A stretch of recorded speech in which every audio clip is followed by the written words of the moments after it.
kembali lagi bersama kami di Good Morning Indonesia. Pemirsa, dua ruang kelas di SD Negeri Tenjo Jaya, Sukabumi ambruk setelah diguyur hujan deras dan angin kencang. Peristiwa terjadi malam hari atau setelah pembelajaran tatap muka selesai dilakukan siang harinya.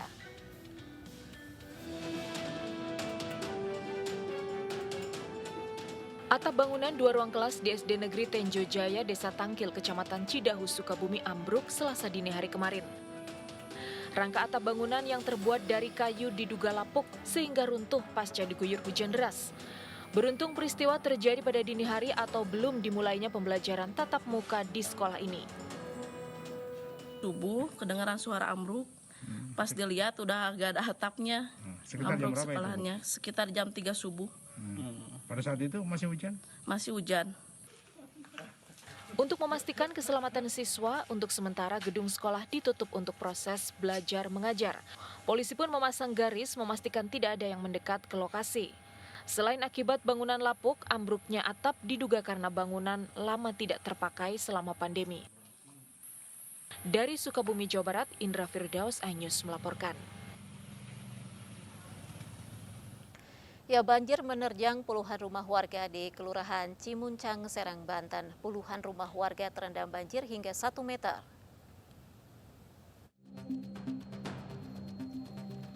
Hujan lebat mengguyur wilayah kota Serang mengakibatkan sejumlah daerah terendam banjir seperti di Kecamatan Serang, Banten. Puluhan rumah warga terendam banjir setinggi 50 cm hingga 1 meter. Di lokasi banjir, warga membersihkan sisa-sisa banjir dan anak-anak berenang di tengah banjir. Hujan lebat membuat debit air naik dan air masuk ke dalam rumah warga.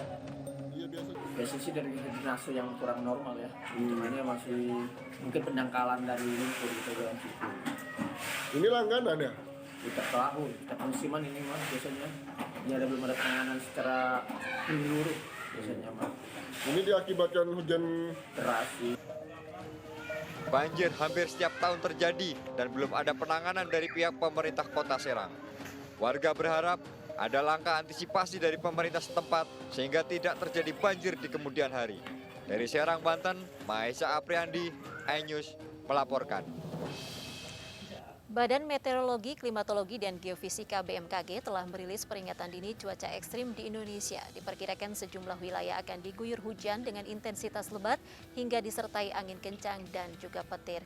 Apa yang menyebabkan Indonesia terdampak cuaca ekstrim? Kita akan membahasnya bersama Deputi Bidang Meteorologi BMKG, Pak Guswanto, yang telah tersambung melalui sambungan Zoom. Selamat pagi, Pak. Selamat pagi, Irma. Ya, bagaimana Kak? Pak, kabarnya pagi ini? Alhamdulillah sehat, ini sudah mulai menurun sepertinya kondisi cuaca ekstrimnya di Jawa. Betul sekali. Sebenarnya apa penyebab dari cuaca ekstrim yang terjadi? Dari BMKG sendiri sudah merilis peringatan dini ya terkait ini. Ya, kalau saat ini kita melihat ada beberapa faktor Irma, tentang cuaca ekstrim yang terjadi. Misalkan yang pertama kita melihat ada fenomena MJO atau Madden-Julian Oscillation, ini aktif di wilayah Indonesia, terutama untuk bagian barat dan tengah. Kemudian juga ada teramati gelombang Rossby ekuator ini di wilayah Lampung, Jawa, dan Bali.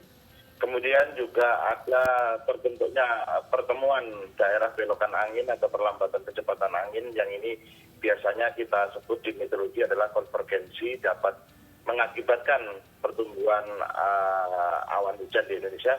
Dan satu lagi itu adalah kondisi suhu muka laut dan anomali muka laut yang masih hangat terpantau di beberapa perairan wilayah Indonesia.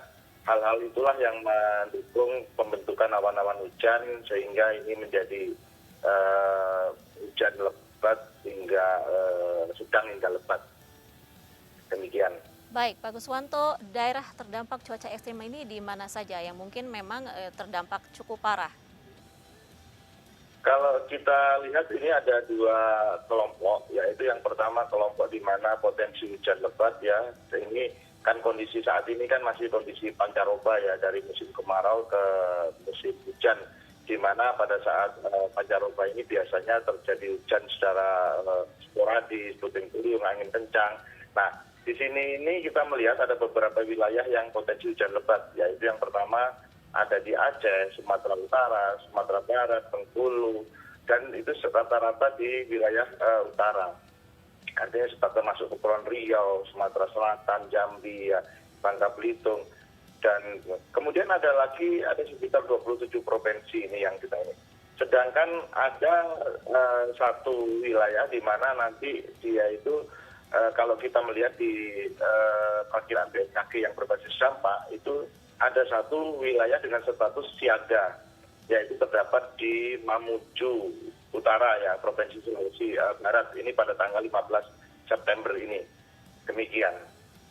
Baik, tadi di Mamuju ini berstatus siaga, apa sebenarnya penyebabnya? Apakah memang curah hujannya yang sangat tinggi ataupun memang dari struktur daerahnya itu sendiri yang menyebabkan tadi dampaknya cukup besar? Betul, jadi kalau kita lihat kita memiliki tools yang namanya signature, yaitu adalah perakiraan cuaca berbasis dampak ya. Jadi artinya kita memperakirakan beberapa daerah yang berpotensi hujan lebat. Nah, di mana hujan lebat ini diperkirakan akan dapat menimbulkan dampak banjir bandang dan sebagainya, bukan tanah longsor. Namun status-status itu dikategorikan. Nah, kategori yang saat ini siaga itu adalah di Mamuju Utara atau Provinsi Sulawesi Barat. Artinya di sana berpotensi terjadi hujan lebat dan berpotensi untuk terjadinya banjir. Demikian.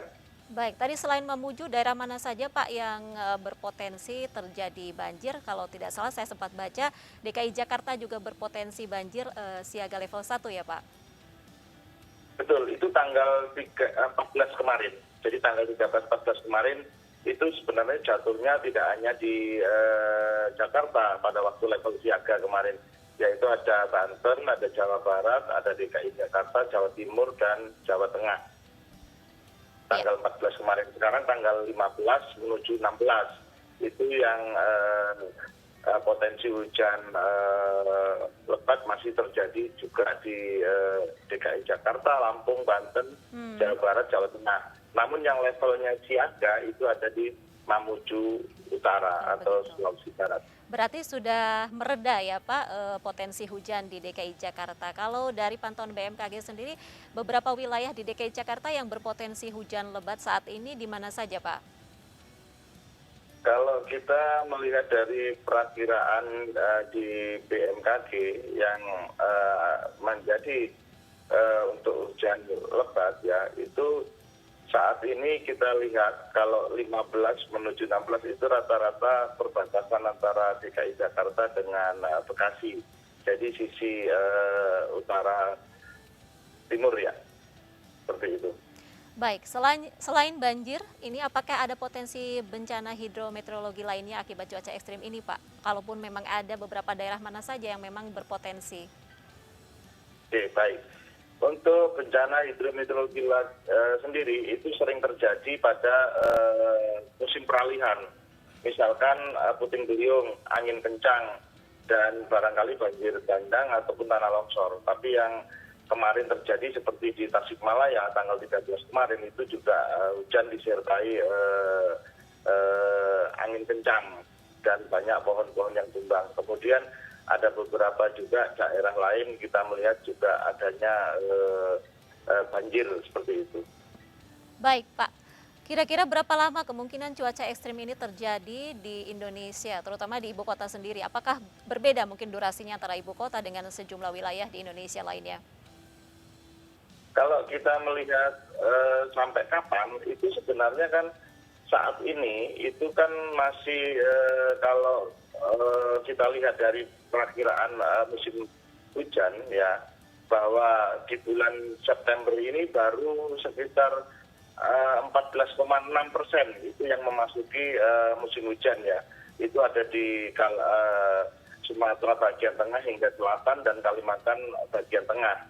Sedangkan nanti di bulan Oktober itu sebagian Sumatera, Kalimantan bagian timur, sebagian Sulawesi, kemudian sebagian besar Jawa, ya, kemudian ada juga Bali, Maluku Utara, dan Papua. Jadi sebenarnya kalau kita melihat ini di DKI Jakarta ataupun khususnya di Jawa umumnya itu masih bulan Oktober untuk mulai musim hujan. Kalau kita lihat fenomena yang terjadi kemarin ini hanya 1 minggu ke depan cuaca ekstrim yang terjadi ini, karena itu ada fenomena gangguan atmosfer saja.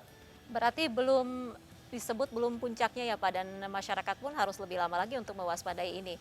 Kira-kira apa Iya. saja yang harus dilakukan masyarakat untuk mewaspadai cuaca ekstrim seperti ini Pak? Baik, jadi ini masih periode peralihan dan menuju memasuki musim hujan untuk wilayah DKI Jakarta dan Jawa ya.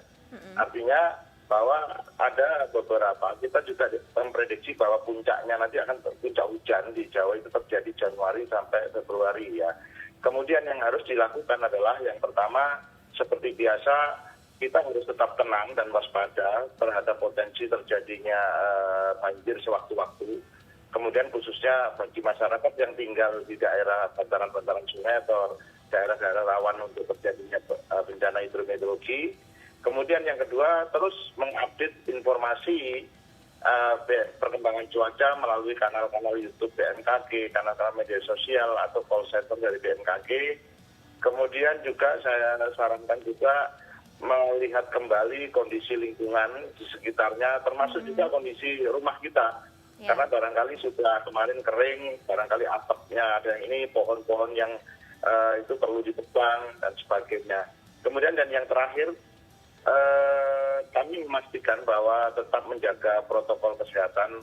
Barangkali nanti pada saat Betul. sewaktu-waktu juga terjadi pengungsian, evakuasi, kita juga sudah siap atau menyiapkan semacam satu tas siaga lah, untuk ada isinya obat-obatan, isinya masker dan yang lain-lain. Baik. Itu demikian. Artinya masyarakat ini memang harus aktif ya Pak untuk mencari tahu kemungkinan adanya bencana di daerah mereka begitu ya. Lalu kalau ini sedikit nih Pak, bagaimana Anda melihat kebijakan kepala daerah dalam meminimalisir kemungkinan dampak dari cuaca ekstrim yang terjadi? Karena kan ini sudah menjadi kenormalan baru ya cuaca ekstrim yang ada di Indonesia ini. Betul, jadi seperti yang dikatakan diinstruksikan Bapak Presiden sendiri pada waktu rapat pembukaan, rapat koordinasi pembangunan di BMKG pada waktu yang lalu, itu disampaikan bahwa kepala daerah memang harus aktif bersinergi dengan BMKG, kita juga harus bersinergi, artinya tidak saling menunggu, pokoknya siapa yang punya waktu dia harus aktif. Kemudian di dalam ini untuk DKI sendiri saya lihat sudah mulai berbenah, seperti kemarin manakala BMKG mengeluarkan informasi tentang perakiraan hujan lebat, maka DKI Jakarta langsung mengeluarkan peringatan untuk siaga dengan melalui melihat pintu-pintu air, dan para kepala daerah pun saya lihat Bapak Wakil Gubernur pun juga sudah menginstruksikan untuk mengeluarkan seluruh kemampuan dalam rangka untuk antisipasi. Jadi sudah mulai terbangun. Jadi kalau boleh saya melihat di sini, boleh saya sampaikan bahwa sinergi daerah terhadap bencana hidrometeorologi ini sudah mulai muncul. Namun perlu ditingkatkan kembali, karena kita tidak bisa mencegah terjadinya bencana, yang bisa hanya mengantisipasi ataupun menanggulangi yang sudah terjadi. Demikian. Baik, mudah-mudahan cuaca ekstrim yang ada di Indonesia ini tidak merugikan masyarakat yang ada. Terima kasih Pak Guswanto telah bergabung bersama kami, Deputi Bidang Meteorologi BMKG. Salam sehat selalu. Ya, selamat pagi Pak. Baik pemirsa, kami juga masih memiliki informasi lain terkait dengan informasi yang memang sudah kami siapkan. Tetaplah bersama kami di Good Morning Indonesia.